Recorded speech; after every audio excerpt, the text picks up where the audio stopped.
మావయ్య కాఫీ. ఆయన ఫోన్ చేశాడమ్మా? లేదు మావయ్య, నాకు ఫోన్ చేసి 3 రోజులు అవుతుంది. ఫోన్ చేయకుండా వీడు ఏం చేస్తున్నాడమ్మా?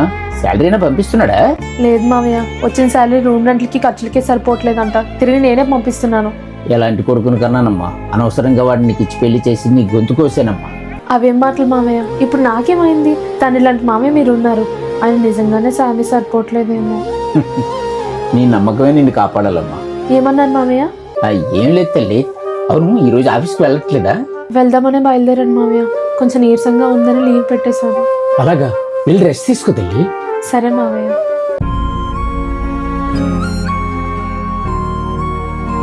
అమ్మా మహాలక్ష్మి, మీ ఆయన వచ్చాడమ్మా. ఏమండి, ఎప్పుడు వచ్చారు? ఎలా ఉన్నారండి? నాకు కొంచెం హెడేక్గా ఉంది, నన్ను కొంచెం ప్రశాంతంగా వదిలేయండి.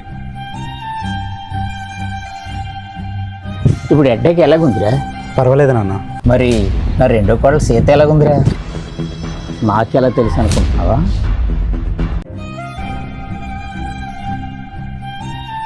బాబు ఆటో ఆపు, ఆటో ఆపు. ఇంక వెళ్ళి బాబు. ఒకరోజు పని ఉందని హైదరాబాద్ వచ్చాను, అప్పుడు మిమ్మల్ని చూశాను రా.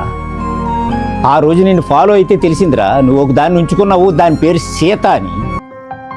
అయినా సిగ్గులేదురా ఇంట్లో అందమైన పిల్లని పెట్టుకొని వేరే దానితో కొడకడానికి?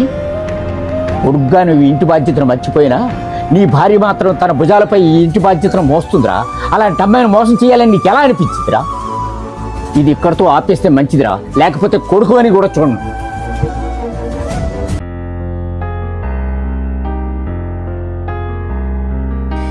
ఎందుకు మావయ్య నా దగ్గర దాచారు? ఏమని చెప్పనమ్మా? నా కొడుకు నీకు అన్యాయం చేశాడని చెప్పనా? నీకు సవతం తెచ్చాడని చెప్పనా? ఇలాంటి మనిషితో నన్ను ఎలా కాపురం చేయమంటారు మావయ్య? అమ్మా అమ్మా, నా కొడుకు నేను చెప్పుకున్నానమ్మా, వాడు మారుతాడమ్మా. నువ్వు మాత్రం ఇల్లు వదిలేసి వెళ్ళకమ్మా. అయినా కూడా ఆయన మారకపోతే నన్ను ఏం చేయమంటారు? మారకపోతే నువ్వు నచ్చినట్లు నువ్వు చెయ్యమ్మా, నేనేం మాట్లాడను. అబ్బా, వాళ్ళకు వాటర్ పెట్టమని చెప్పడం మర్చిపోయాను.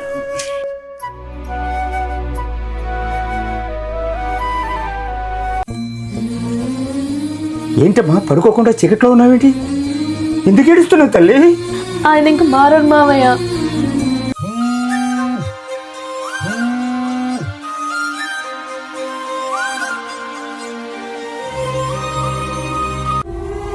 ఎందుకే ఫోన్ చేసావు? నీకు వచ్చినప్పుడు చెప్పాను కదా ఇక్కడ ఉన్నప్పుడు ఫోన్ చేయొద్దని. సర్లే కానీ ఎప్పుడు వస్తావు చెప్పు. ఇక్కడ దేనికి వచ్చాను? నా భార్యతో పూర్తిగా తెగదంపులు చేసుకోవడానికి కదా. కొంచెం టైం పడుతుంది, అందుకే నేను చేసాక నువ్వు చేయకు. మరి నువ్వేం చేద్దాం అనుకుంటున్నావు అమ్మా? అమ్మా, మీ ఫ్రెండ్ వచ్చాడమ్మా. వస్తున్నాను మావయ్య. మావయ్య వెళ్ళొస్తాను. జాగ్రత్త అమ్మా. సరే మావయ్య. ఏమండి, వెళ్ళొస్తాను.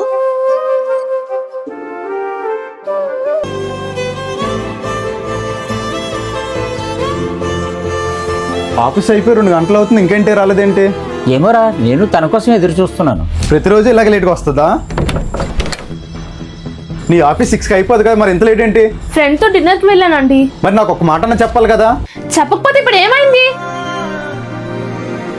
ఏంటి అలా మాట్లాడుతున్నావు? నేను తగిలించాలా? అరే అరే ఆగరా, డిన్నర్కి వెళ్ళాలని చెప్తుంది కదా, కుదిరి నువ్వు లోపలికి వెళ్ళి ఫ్రెష్ అప్ అవ్వమ్మా.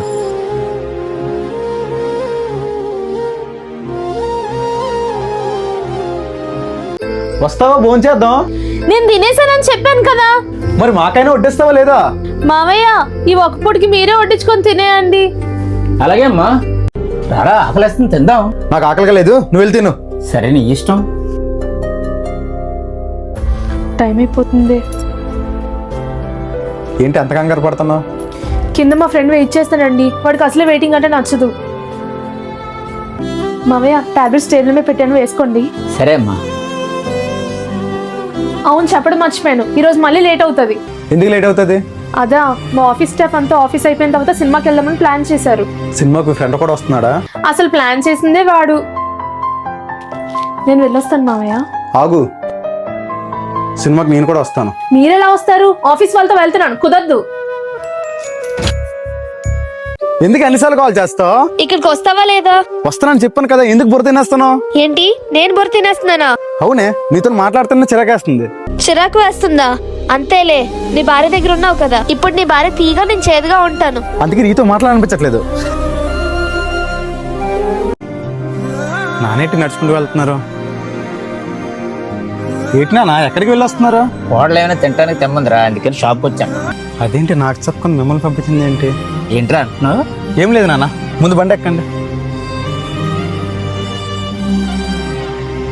ఏంటంటే నా ఇంట్లో నుంచి వస్తున్నాడు. మీ ఫ్రెండ్ ఇంటికి వచ్చాడేంటి? అదా ప్రాజెక్ట్ ఏదో డౌట్ ఉంటే అడగడానికి వచ్చాడు. ఆ డౌట్ ఏదో ఫోన్ అడితే సరిపోదా? ఇంటికి వచ్చి అడగల, అది ఎవరు లేని టైంలో.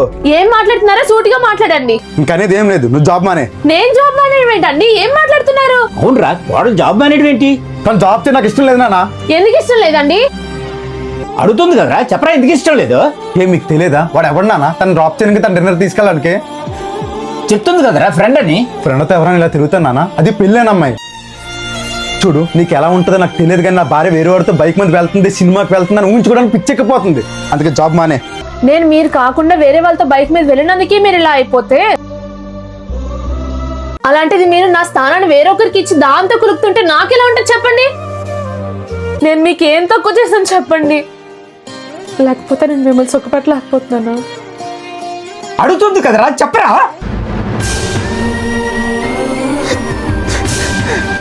నన్ను క్షమించుమా, నేను చాలా పెద్ద తప్పు చేశాను, ఇంకెప్పుడు ఈ తప్పు చేయదు, నన్ను నమ్మమా. నాన్న నువ్వన్నా చెప్పినాను, ఇంకెప్పుడు ఏ తప్పు చేయను నాన్న, తను మాత్రం నాకు అన్యాయం చేయొద్దని చెప్పినా. తను తప్పు చేయడం ఏమిట్రా? ఆ ఆలోచన కూడా తన దరిదాపులకు రానివ్వద్దు నా కోడలు. ఇందాక నుంచి ఫ్రెండ్ ఫ్రెండ్ అంటున్నావు కదా, వాడెవడో కాదురా, వాడు నా స్టూడెంట్. నా కోడలు పడుతున్న బాధని నీకు కూడా తెలియాలనేరా ఇలా చేశాను. మరి నువ్వేం చేద్దాం అనుకుంటున్నావు? నాకేం చేయాలో అర్థం కావట్లేదు మామయ్య. ఇలాంటి మనుషులు ఎవరు చెప్పిన వినరమ్మా, ఆఖరిక దేవుడు వచ్చి చెప్పిన వినరు. అందుకే ముళ్ళును ముళ్ళుతోనే తీయాలి. నేనేం చెప్తున్నారో నాకు అర్థం కావట్లేదు మామయ్య. వాడు వేరే దాని వల్ల నిన్ను వద్దనుకుంటున్నాడు. నువ్వు పడే బాధ ఏంటో వాడికి తెలిసేలా చెయ్యాలి. చేస్తాను కూడా. అలాగే మామయ్య. నేను చెప్పినట్లు చెయ్యి, నీ వెనక నేనుంటాను. ఆడ తప్పు చేయాలనుకుంటే ఎంతసేపు అండి? నాకు బాగా అర్థమైంది, నువ్వు మాత్రం నన్ను వదలకరా. మీరు మారాలని ఇలా చేశాను తప్ప మీరంటే నాకు పిచ్చి ప్రేమ అండి. రేయ్, చాలా మంది అనుకుంటారా ఆడది ఇదేం చేయగలదు అని, కానీ అదే ఆడది తలచుకుంటే మగాడిని 33 చెరువులు నీళ్ళు తాగించగలదురా. ఇది గుర్తు పెట్టుకో.